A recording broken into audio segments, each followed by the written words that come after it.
సిద్దిపేట జిల్లా గజ్వెల్లోని MLA camp కార్యాలయం వద్ద ఉద్రిక్తత ఏర్పడింది. ర్యాలీగా వెళ్లిన కాంగ్రెస్ పార్టీ జిల్లా అధ్యక్షురాలు ఆంక్షారెడ్డి క్యాంప్ ఆఫీసులో సీఎం ఫోటోను అమర్చారు.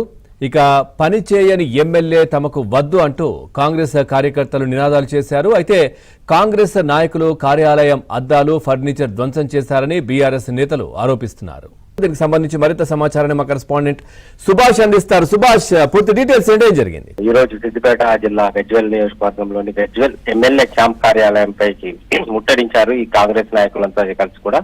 అయితే ఈ మధ్యలో సిద్దిపేట జిల్లాలో ఈ ప్రోటోకాల్ రగడం అనేది జరిగిపోతుంది. దాదాపుగా ఇటు సిద్దిపేటలో కావచ్చు, అటు గజ్వెల్లో కావచ్చు ఈ ప్రోటోకాల్ అంటే ముఖ్యమంత్రి రేవంత్ రెడ్డి ఉన్నప్పుడు రేవంత్ రెడ్డి ఫోటోలను క్యాంప్ కార్యాలయాల్లో ఉంచాలి. అటువంటిది ఈ సిద్దిపేటలో కావచ్చు, గజ్వెల్లో కావచ్చు ఎక్కడ కూడా సీఎం ఫోటో ఎక్కడ పెట్టలేదని చెప్పేసి కాంగ్రెస్ నాయకులు ఆరోపిస్తూ వస్తున్నారు. సో ఇందులో భాగంగానే ఈ రోజు కాంగ్రెస్ నాయకులంతా కలిసి కాంగ్రెస్ డీసీసీ అధ్యక్షురాలు ఆంక్షారెడ్డి ఆధ్వర్యంలో గజ్వెల్ ఎమ్మెల్యే క్యాంప్ కార్యాలయాన్ని ముట్టడించారు. సో ముట్టడించిన క్రమంలో అక్కడ ఎవరు లేకపోవడంతో ఎమ్మెల్యే ఉంటే ఎమ్మెల్యేకి చెప్పి ఇద్దామని చెప్పేసి అనుకున్నాము.